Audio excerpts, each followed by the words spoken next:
The woman Marcus Webb pulled from the burning cabin shouldn't have survived.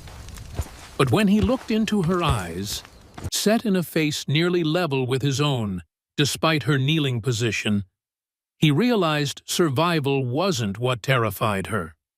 It was what came after.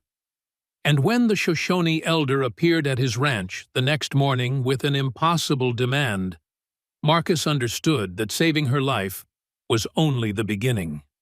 The flames had started just past dusk. Marcus spotted smoke rising from the valley near Shoshone territory, a place he'd learned to avoid during his 15 years of solitary ranching. Something about the way the fire climbed made him saddle his horse without thinking. The cabin was collapsing when he arrived. Through the broken doorway, he glimpsed movement. Someone trapped beneath a fallen beam. The heat scorched his face as he forced inside, smoke filling his lungs like poison. But nothing could have prepared him for what he saw pinned beneath that beam. The person trapped wasn't struggling. She lay still, watching flames creep closer with resignation that looked like acceptance. But it was her size that stole Marcus's breath. She was massive, nearly 7 feet of solid muscle. Her arms showed strength that could probably snap a man's spine. Then she looked at him. Her eyes were dark as canyon depths, and in them he saw something that decided everything. She wasn't afraid of dying. She was afraid of living. That look was one Marcus recognized from his own mirror. Marcus grabbed the beam. It didn't budge. He repositioned, planted his boots, and pulled with everything he had. The wood groaned. His shoulders screamed. Then something inside him, something dead for years, roared back to life. The beam shifted. The woman rolled free as the roof began collapsing. Marcus didn't remember getting outside. One moment, they were inside the inferno. The next, they were on the ground 30 feet away, gasping. She sat up slowly, and Marcus got his first full sense of her proportions. Extraordinary. When he extended his hand to help her stand, she stared at it like he'd offered a loaded weapon. That's when he noticed her hands, covered in old scars, dozens crisscrossing her palms like a map of deliberate violence. She didn't take his hand. She rose on her own, and when she stood to full height, Marcus had to tilt his head back.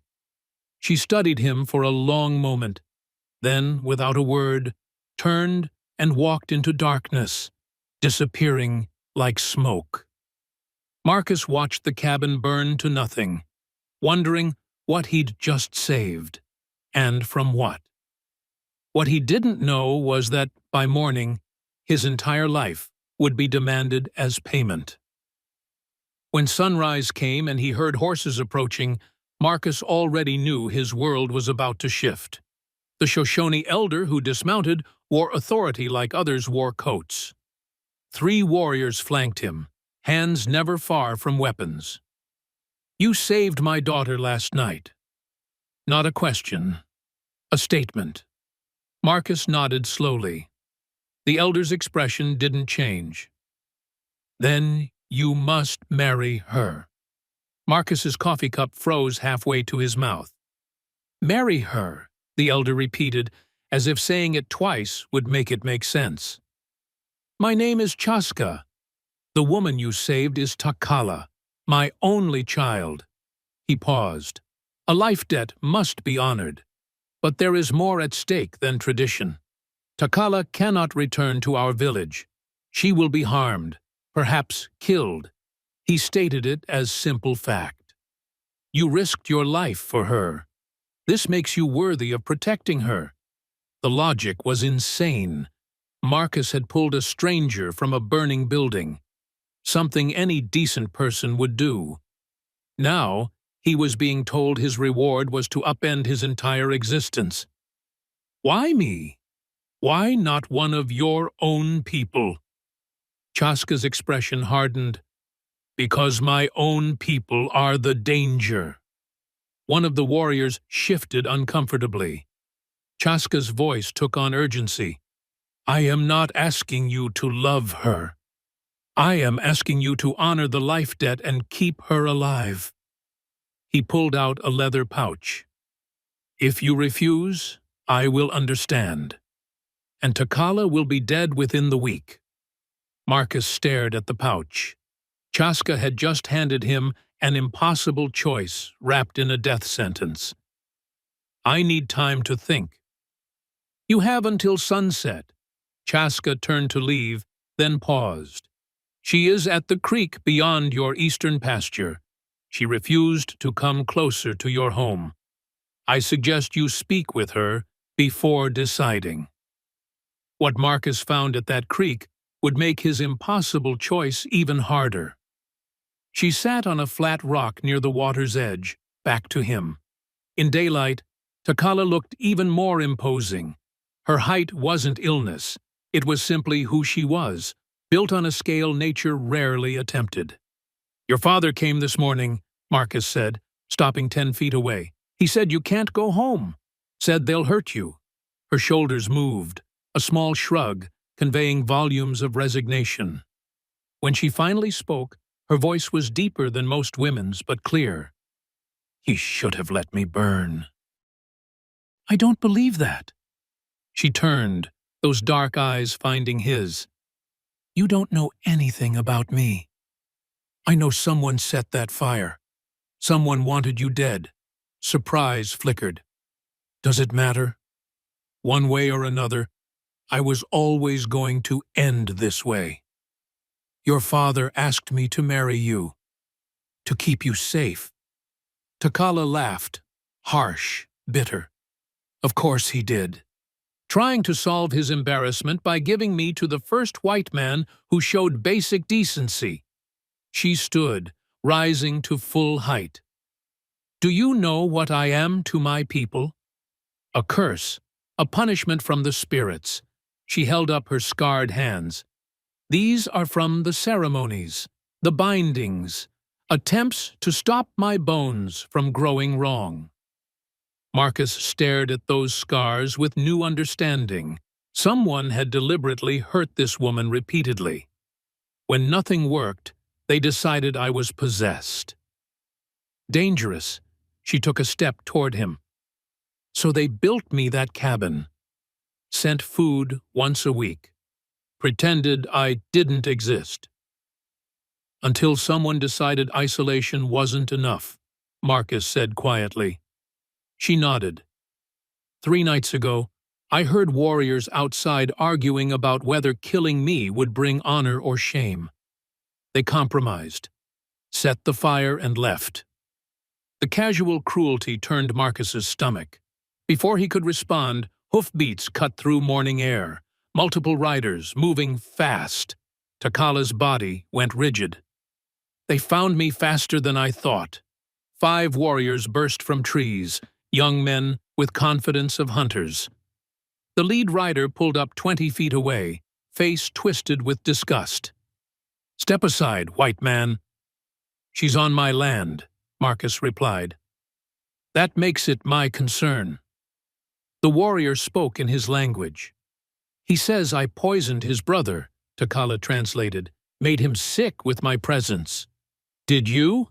I've never been near him." "But his brother caught fever last winter. Someone had to be blamed." "Leave," Marcus said. "Now." "You would protect a demon?" The warrior drew a knife. Then Takala moved. She rose to full height and let them see her completely, all 7 feet of muscle and bone. The effect was immediate. The warriors stopped. 2 stepped back. Takala spoke in her language, voice carrying absolute authority. "What did you say?" "I told them if they want to kill me, they should try. But I won't go quietly." Before anyone could move, more hoofbeats.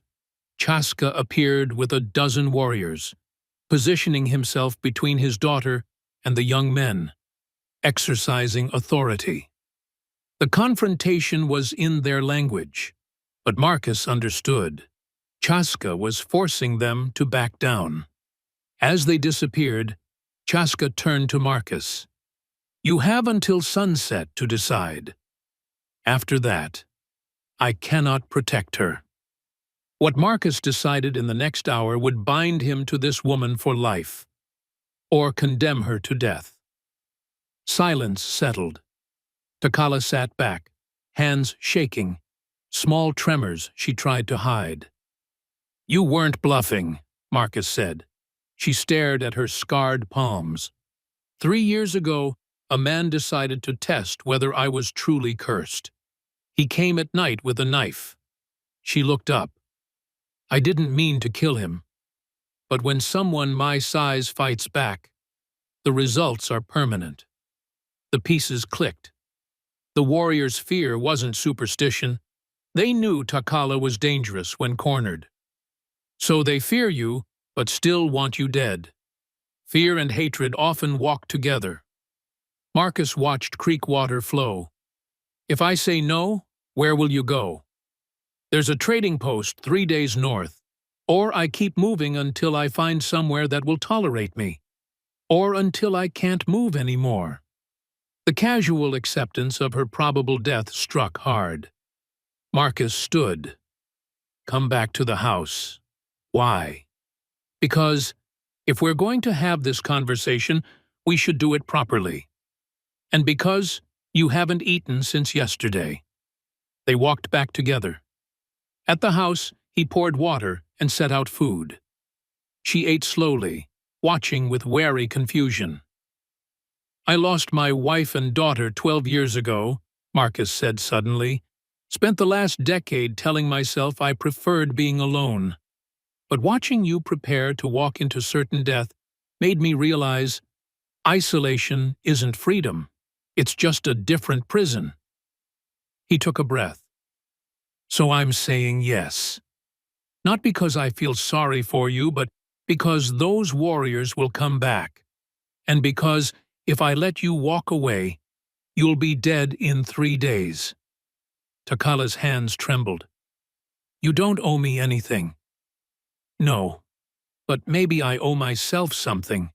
Maybe I'm tired of watching people suffer because it's easier than standing up." She studied him. "You understand what you're agreeing to? Among my people, marriage is binding forever. You'll be tied to someone everyone fears." "Then we'll go somewhere else," Marcus said simply. Before she could respond, hoofbeats. Chaska rode toward them alone. "You have made your choice." "I have," Marcus confirmed. The elder nodded, pulling ceremonial items from his coat.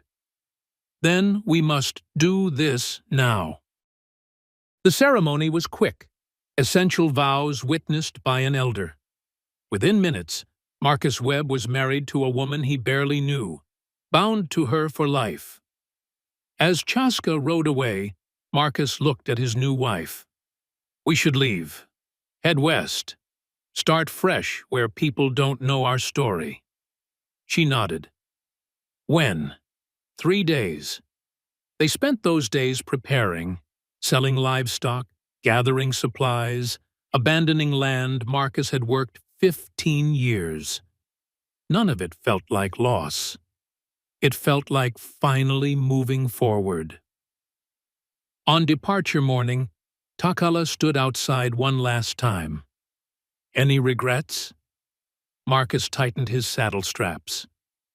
"Only that I didn't leave sooner." They rode west together, 2 outcasts heading toward territory where maybe they could build something resembling a life. A week in, they found good land, a valley with water, sheltered, far from settlements. They built a cabin together, Takala's strength making work go faster than Marcus could have managed alone. Months passed, then a year. They never spoke of love. That wasn't what they'd agreed to. But they built something more valuable: partnership, respect, and the knowledge that neither had to face the world alone anymore. Marcus had saved her from fire. She'd saved him from a different kind of burning. the slow consumption of living without purpose. The impossible request had led to an impossible life. But sometimes, Marcus thought, as he watched Takala work in their garden one spring morning, impossible was exactly what both of them had needed all along.